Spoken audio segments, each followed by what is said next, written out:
Tonight, hell freezes over. Yo, what up, guys? It's Mr. E, and today we'll be looking at the new class that came out Season 16, Jotunn. I hope you enjoy. So as you guys know, Jotunn is a new class this season, and a lot of you guys are excited about it. I know that the class itself has seen a lot of nerfing and buffing and nerfing and nerfing and buffing and buffing and nerfing. It's crazy, and a lot of you guys are not sure what exactly you should be looking for as far as how to build the class. But what I can tell you is I found a couple ways to play it, and I think you guys might like what you see. So check out this video and tell me what you think. So let's start with making a Jotunn that is a starter class. As you go through making Jotunn, I recommend that you start off by putting in points into permafrost. It gives the option to freeze the enemy, and it does like a splash damage on them. I actually think that out of all of the abilities at the beginning, it probably is the best. You could choose kind of whatever you want, but I think permafrost is probably the best. As you move down, you'll probably swap your skills into Frost Orb and Power of the Ancients, and then once you go down further, you'll probably put some into Frozen Hide. That way you can boost your overall resists. When you put more in, you'll see that every 2 points your resist will go up. So it's really nice to just stack your resists early if you want, if you're not able to get the resists on the gear that you're looking for.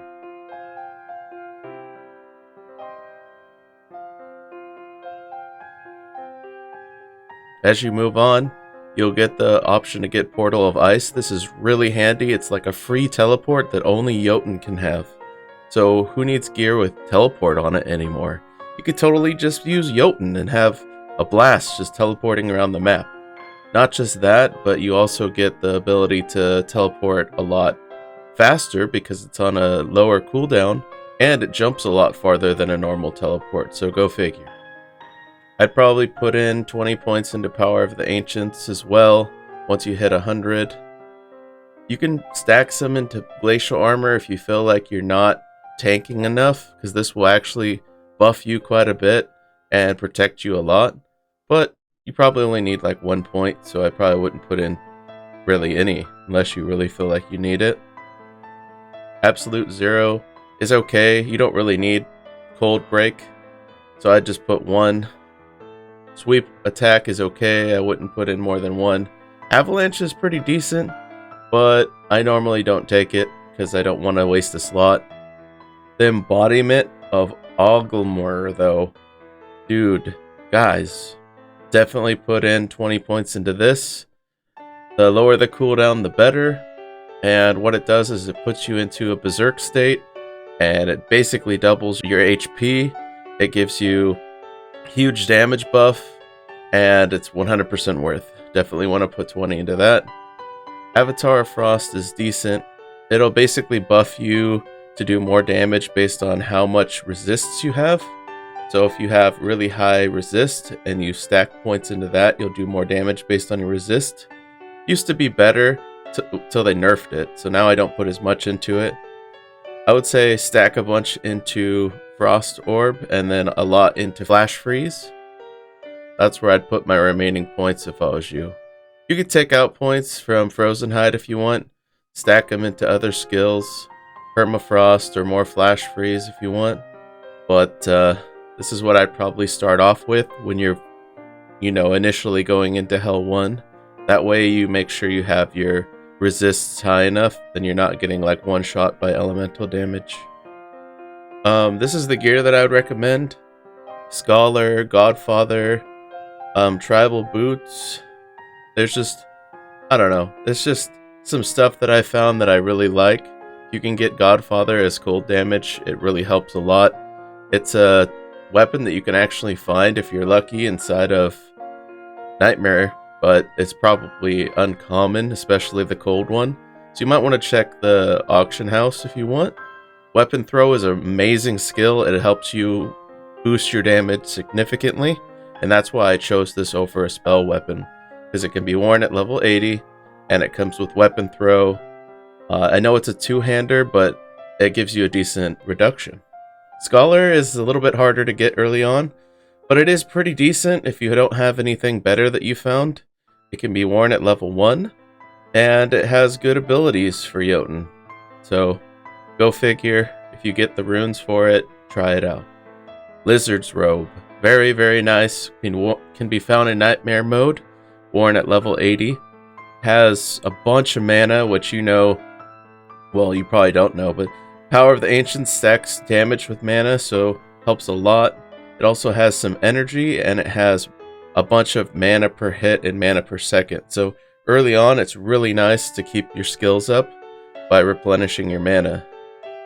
There's really two gloves that I was looking at, Frost Glimmer and Frosty Hands. There's not a huge difference between them. The stats are actually higher that you can see because one's 10 out of 10. I was basically thinking, you know, most people are going to have 1 out of 10 gear right now. So I'm just showing off the gear at 1 out of 10. Treasure Pendant, a really nice addition as well, can be worn at level 75. It's a cold damage amulet that has a +1 all talent. Comes with a little bit of magic find, you know, for those of you that are looking for magic find. And it has decent stamina and attack speed too, so definitely give that a try if you want. Aztec Coin, there's a couple other options like Moon Shard, Eye of Scotty, but I chose Aztec Coin, and the reason why is because I really liked the stamina boost that it gave. And it came with all resist, and it had a little bit of cooldown. All of this together was good enough for me to choose it over the others. It has a larger amount of armor as well, and worn at level 90. I know some of the other ones might be different, like level 80 requirement, but if you can choose between them, I'd choose Aztec Coin, especially if you can find one with a cold roll. Satanic Eye. I think everybody is going to be using one of these at the beginning. It can be worn at level 90. It comes with a ton of all resists and max all resists, which actually boosts Jotunn's damage. Like I said, the more resist you have, the more you actually will do damage, so it's nice. There's a lot of different options, but I chose Lich Sash. It can be worn at level 75. It's just a cold damage belt. It has some energy and some stamina, so it's not bad. Once you hit 100 though, you gotta choose between a bunch of different potions. I went ahead and went with Ghostly Potion for the +2 all talents, and for the fact that you can use Vanish, which makes you kind of invisible when you're around mobs and bosses, so it's kind of nice. If you're lacking with mana regen and keeping your skills up, Wizard Potion is probably the way to go. And if you're still having problems with resistance, Prismatic Potion is definitely your go-to. These are probably the 3 that I would look at when you're first starting off in Hell mode. So what type of DPS can we do with 1 out of 10 gear? Well, first off, let's put our skills in. So we'll put Embodiment, we'll put Frost Orb, and we'll put Blizzard. And then Teleport as a secondary that I put on a different button. That way I can teleport around freely. So it looks like the damage is not too bad. I think we popped off around maybe 5.5 to 6 mil initial hit, and it's averaging somewhere around like 4 mil. So not too bad for a setup just going straight into Hell mode without any level ups. You see our resistances aren't amazing, but they're not bad. We have reduction of around 31k, which is definitely good enough for Helm 1. We go to Nightmare mode and we check our stats, you'll see that at level 5 it doesn't change much. So the difference between Nightmare 5 and Hell 1 is almost non-existent when it comes to actual resist. So if you can survive Nightmare 5 with your resists, you should be able to survive Hell 1.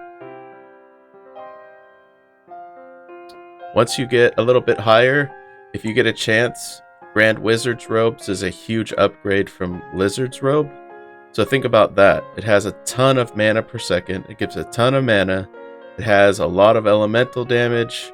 And it comes with something called Burst of Energy, which basically if your mana goes less than 40%, you'll gain a huge boost of mana regen instantly. So it's really nice.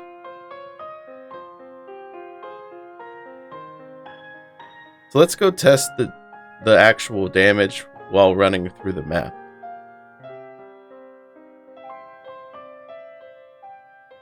Seems like we're having no problem clearing. Everything's basically insta-dying.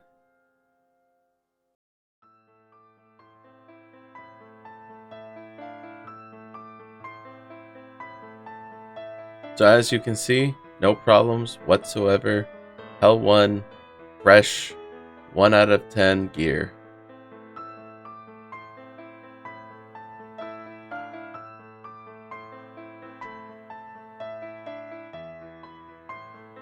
Alright, so you guys know that there are 2 different Jotunn sets and 2 different types of sets in the game for every class regardless. Well, this is a set that I tested out.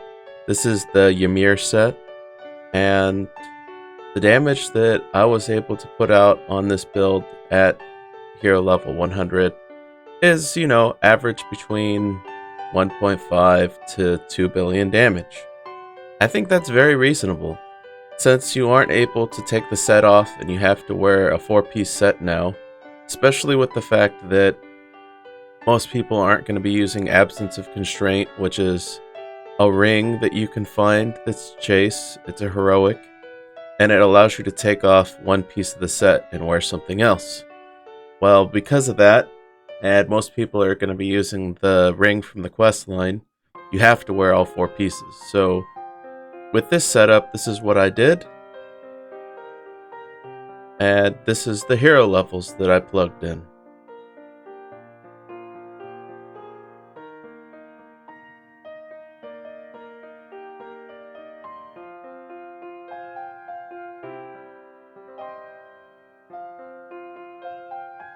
I decided to put no skills in the Merc. You can plug in whatever you want, they don't really matter. Went ahead and just threw a bunch of tanky stuff on the Merc. You could put actually a better shield if you want, but I wanted to put something a little bit more realistic, so I put the King's Tower shield instead of the Angelic.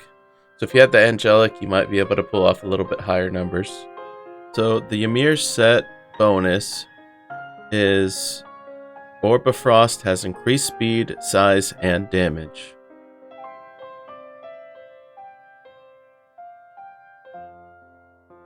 Wearing a Sovereignty with Mark Target. Wearing a Mirage with Spell Mirror, which allows you to double cast. Rainbow. Singulum of Shifting Destiny. Frozen Crystal Gauntlets. Power of the Void. And Soul Forged Ring. All of them I threw Hell Runes in. Hell Runes give you a 0.75% all stats percent buff. I stacked them so that I could get more mana, more HP, and more armor basically. Let me show you basically what this set is capable of. Let's go do some bossing.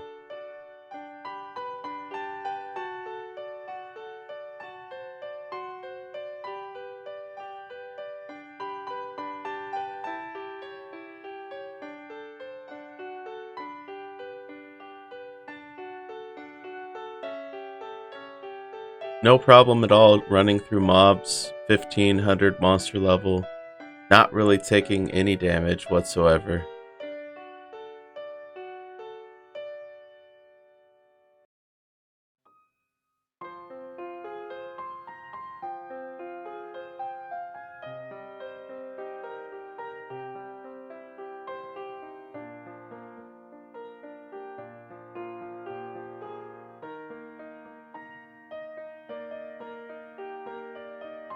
Any damage that I do take is recovered really quickly.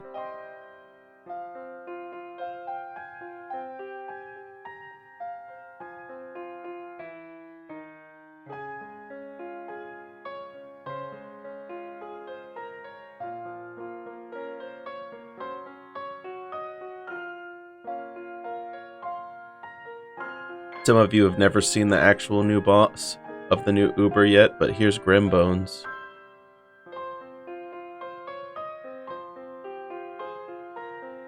And And there he goes. Looks like we dropped his helmet. You know, just for the hell of it, let's just go ahead and throw it on our merc. Even with the resistances I have, where some of them aren't that high, and the damage reduction being 370k, this is perfectly fine the way it is.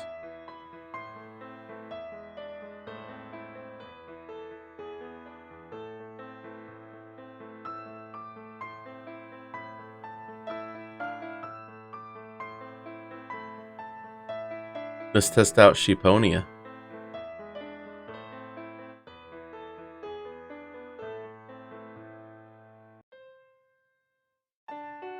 This is why I love teleport so much. You literally can just spam your skills and teleport around the map. Don't even have to do almost anything else. Just hold teleport and just hold left click to spam your skills around.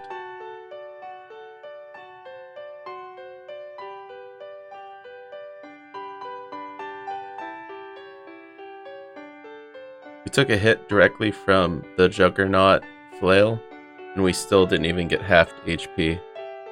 I did that on purpose just to see what would happen. Easy mode.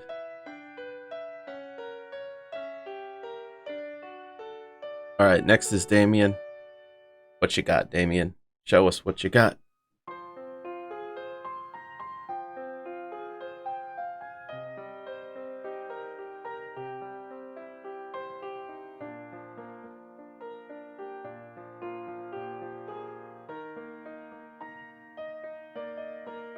Honestly, out of all of the fights, the thing that scares me usually the most is the mobs in these areas. There's so many of them. A lot of them spam like magic and skills everywhere, and you have to wonder if your character can put up with that, you know? Can I take multiple hits from multiple enemies all at once? Once you get to the boss, there's usually just the boss, you know? So you don't have to worry about getting hit from all different angles from different enemies. So usually it's just the mobs I worry about. The boss is the easier of the two, in my opinion. I didn't want to take a hit from the blood beam. It's just, I mean, I probably could have tanked it, no problem, but just didn't feel like it. Easy mode Damien. And there you have it, the Ymir setup. Following the Ymir setup, we have Einar's setup. So the other set is completely different, and it focuses on leap and avalanche. I think it's way too underpowered, guys.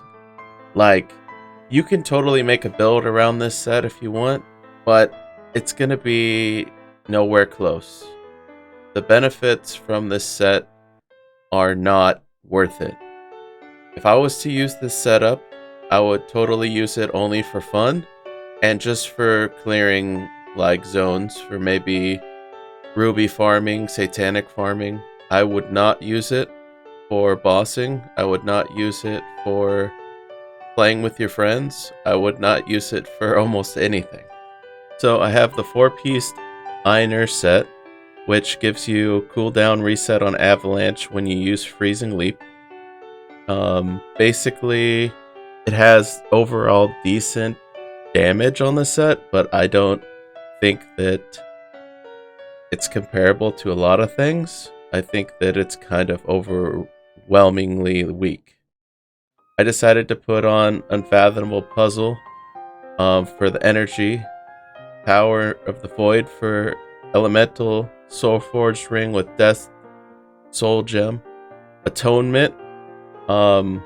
It's just overall really super good for damage, and all you have to do is hold left click while jumping around, so I think it's overall best for this setup. But if you want to go a little bit more tankier, you can always wear Mirage and Sovereignty setup, and it's optional. This is what I put on my Merc. I put a Mayhem just for Moonshine Madness, just because, like I said, you're going to use this mostly for speed farming, if anything, so might as well get some movement speed buff out of it. And I can show you kind of the idea of what this build can do. So let's go ahead and jump into a wormhole. Looks like I have one at level 9. Let me show you what it can do.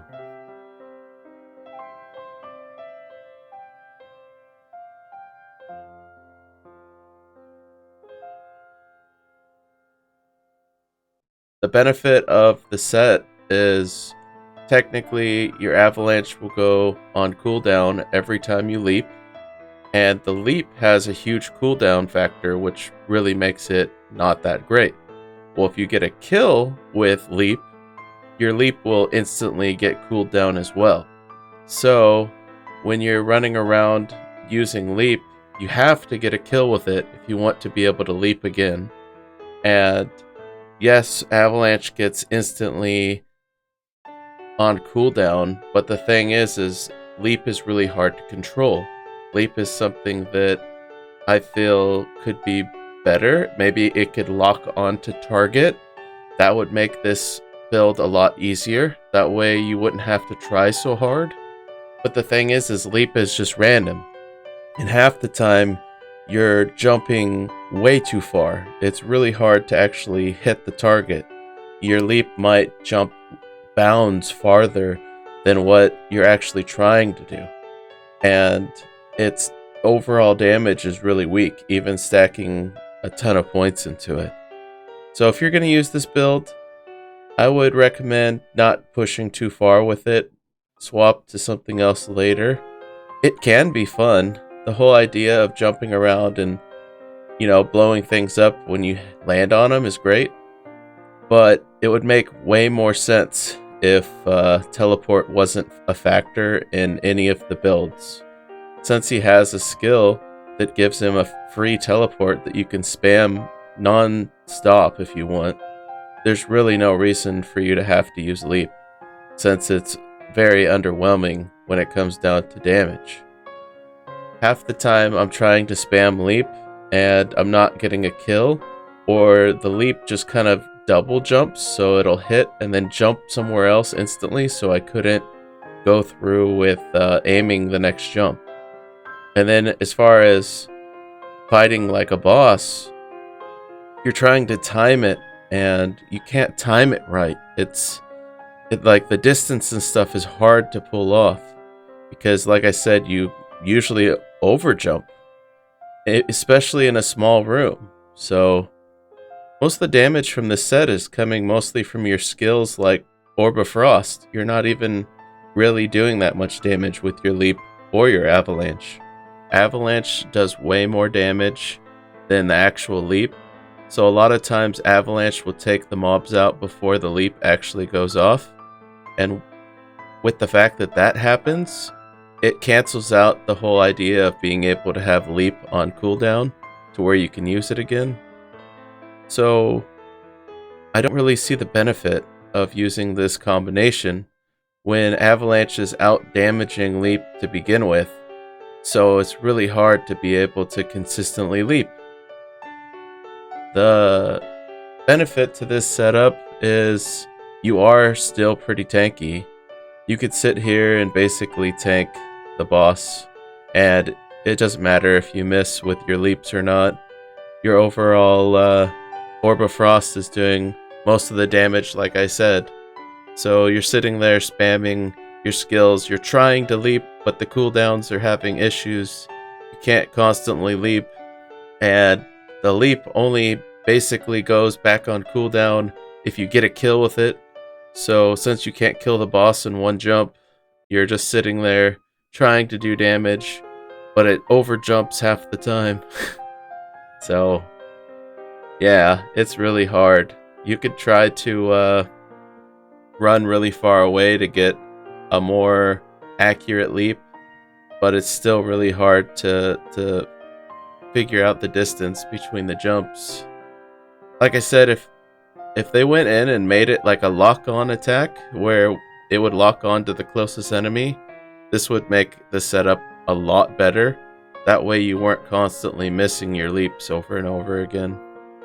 Nonetheless, this set is still good enough to be able to take on bosses as long as you have the tanky factor. So as long as you can survive it doesn't matter if you're doing damage or not. With your leap, you're gonna still be able to pull through.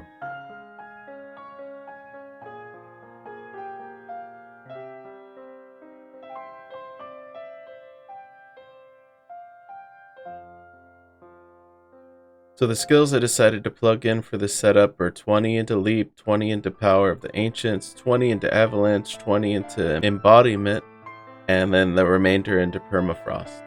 You guys could put it in any of the slots that you want, but because the set benefits around Leap and benefits around Avalanche, I decided to give it, the appropriate skill points that it deserves, even if I believe it's not all that great.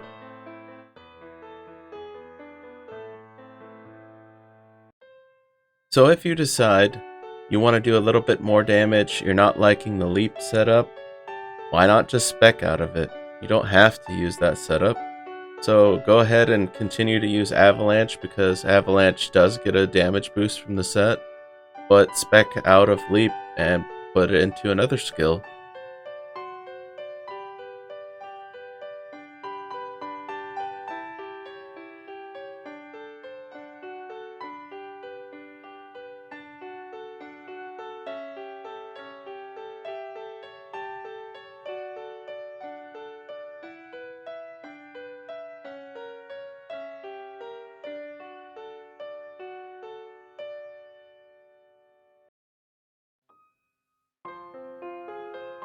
Since we're not going to be using Leap anymore, I went ahead and just put Teleport back on. And with the new setup, you can see that we're already hitting for easily double the amount of single target DPS, because Leap isn't interfering with the setup and we could spec more points into more damaging skills.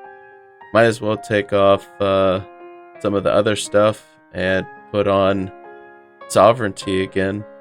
Take off Mayhem and throw Shroud of Elements back on, and then you'll see that our overall damage will go even higher. So realistically, you could run with Atonement, you could run with Sovereignty, you could try anything you want, but the overall set is kind of lackluster. Even respecking into different talents, it's not the best setup you can have. But it is the set, and this is what I was able to pull off. Maybe you can pull off something better. You should try it, see what you think, and let me know in the comments below. Alright, well, let me show you guys a super tanky build that I came up with. One that will allow you to still hit for over 1 billion damage while having 1 million reduction and over 1 million HP. As you can see, I'm having no problem hitting 1 billion damage, and I have 1 million reduction. My resists are all 69%, haha, and my HP is 1.1 mil. I don't know why you would need to be this tanky, but the option is there, guys. Even when I go to Hell 5, you'll see my resistances don't actually get affected. They're still 69%, haha. So if you guys want to do this build, it's not that unrealistic, but you still can. So this is basically what you'd need. Mask of the Beyond, just for the attack speed alone, really. Grimbone's Ribcage, probably the tankiest chest in the game, has a ton of all stats %, and it does good damage with all talents. Singulum of Shifting Destiny, very good for the cooldown, energy, and mana. Voodoo Stompers, this one happened to roll with an all talent. That's really super nice, but we're doing it mostly for the elemental damage, the attack speed, because there's a ton, and then just the benefit of having all the rest of the stuff. Zhongli's Unleashed Rage, you need it for the attack speed boost. Emerald Gloves, doing this for the overall armor and stamina, really, but everything else that comes with it is nice. Even the max all resist. Benetti's Rapier, Doing it for the increased attack speed where you get 300% per 2 seconds. And then all talents are nice, and we have weapon throw on it. Calyx Fury for the increased attack speed again. And of course, we got a Soul Forge from this season's quest line. So throw a Death's Soul Gem in that to boost your overall cold damage. Rainbow, for all the good stats. The Merc's wearing a Judge with Weapon Sweep. Weapon Sweep adds to our damage, and then it also gives us a health and mana regen buff when it's going off, so go figure, it's a really good option. Shroud of Elements with Elemental Break, gotta have that in there somewhere, and that's where we're putting it. St. Tommy's Vibrant Aura Shield for all the benefits of having a ton of buffs at all times. Don't really need a good helmet on, you can throw anything you want in the Merc. I just threw something with a bunch of stamina and armor, and there you go. The tanky Odin build. It is still doing a lot of damage. Alright guys, here's the hardest hitting Jotunn build I could come up with. It's not as safe on hardcore as it is on softcore, but it's completely viable, and I can tell you that a lot comes down to the rune placement. So if you put a lot more tankier runes, you're a lot more survivable, you do a little bit less damage. So if you want, you could do this build on hardcore, no problem. You just have to revert to doing more tanky runes. For this build particularly, I have a bunch of energy, which is Vex runes in. So the more energy, the more Vex runes you can place in, the better off your damage is going to be. So as you can see with this setup, it's averaging around 9 bill, but it can push all the way up to around 11 bill. And the longer you attack, the more you're going to see the damage increase over time. That's one of the benefits of this build. So you'll see that I get to about an average of about 10, and it just kind of sits there. So when you're fighting, let's say, a really high boss in Wormhole, this is going to benefit you a lot, because if you can stand there or circle them and just continually hit on them, the damage is going to stay consistent, and it's going to just continually climb.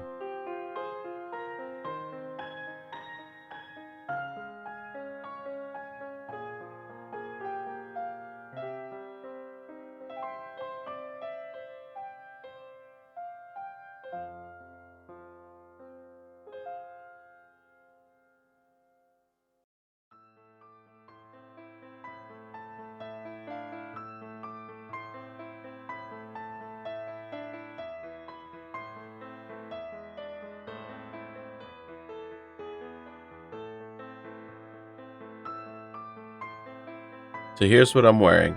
Sheep King's Crown. For the all talents, the attack speed, the tons of energy, it's just a good option. Rainbow. Lots of everything.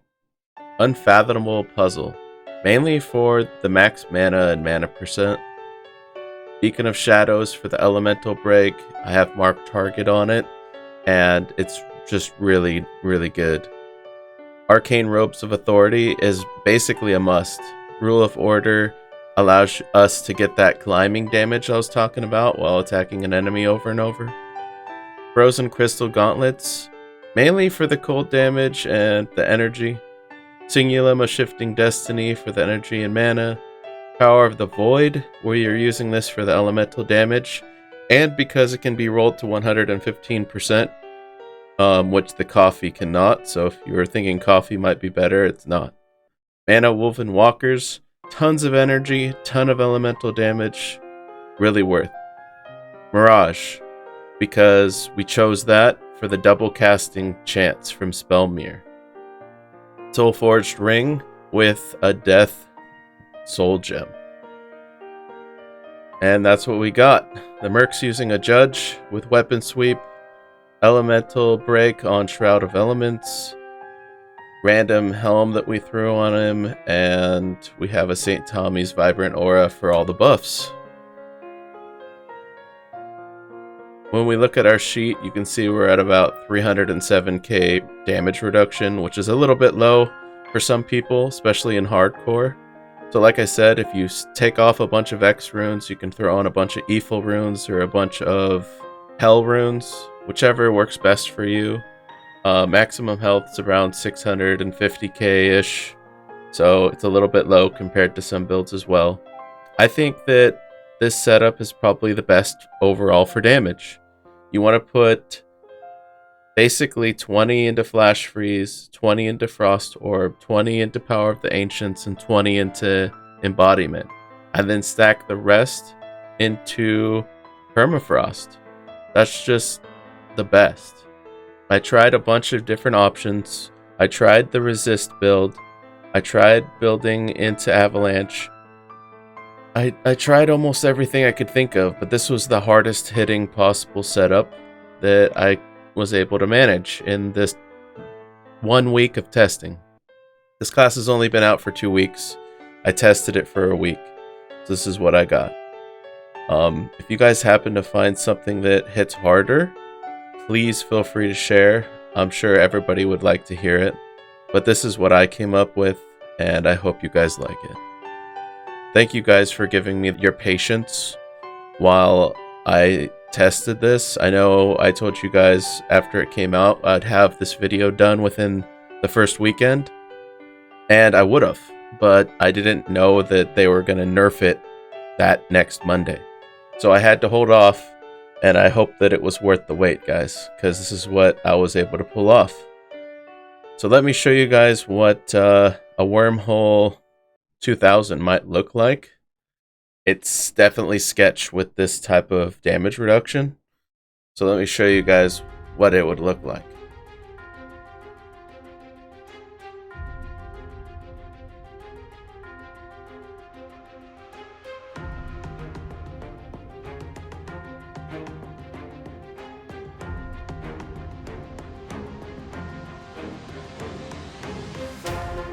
So we definitely didn't get the best map choice like as an option.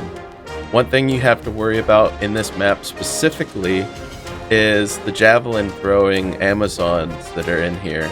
Not really the charges from like the guys with spears and swords, but the javelin throws. And I'll show you in just one moment why we should worry about this map. I don't know if there's... You see that? Do you see that spear that went by? Watch. It's about to take me out here in a second. And it's surprising how much damage these things do. So if it wasn't for the spears from the Amazons, we would be doing pretty decent. But here it comes. Boom. You see that? So 1.6 million damage from a spear throw. So you have to watch out, guys. When you're in Wormhole, certain enemy projectiles will gain damage and oversize ability as they travel. And if you get hit, it's basically a one-shot. So watch out. Alright, so 2000 might have been a bit much. Let's go ahead and take a look at what Wormhole 1000 is like with this setup. Just to be a little bit on the safer side.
So we finished clearing the mobs with still half the timer left, which goes to show that we could definitely go past 1,000 if we want. So let's see what the boss has to do. Let's see what the boss can do.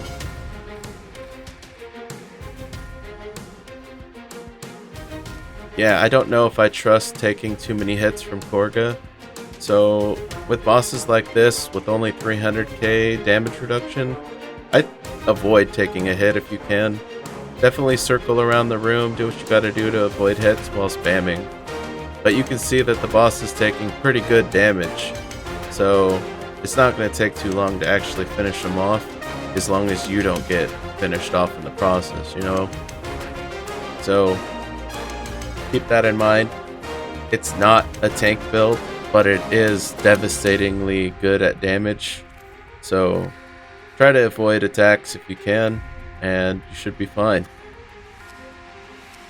And you can also, like I said, replace some of the damaging runes for more tankiness if that's what you want to go for.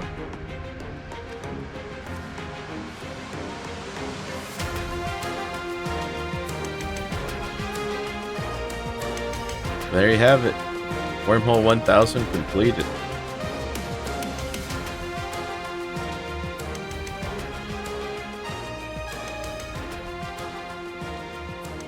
Something to point out, which is something I wish wasn't a factor, but it is.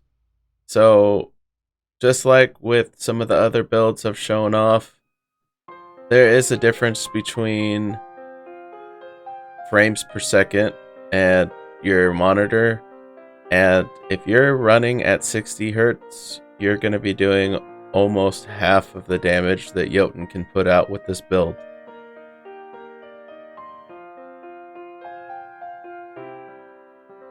You can see that at 60, I'm hitting for about 6 billion on the high side. So, unfortunately, it is a little bit pay to win in that sense that if you want to hit for like 10 billion plus, you need to have upwards of a 120 Hz monitor in order to pull it off. 6 billion is still nothing to look at and, you know, shun. It's still a really good number. So if you don't have it, don't fret. You're still going to be doing really well with 6 billion.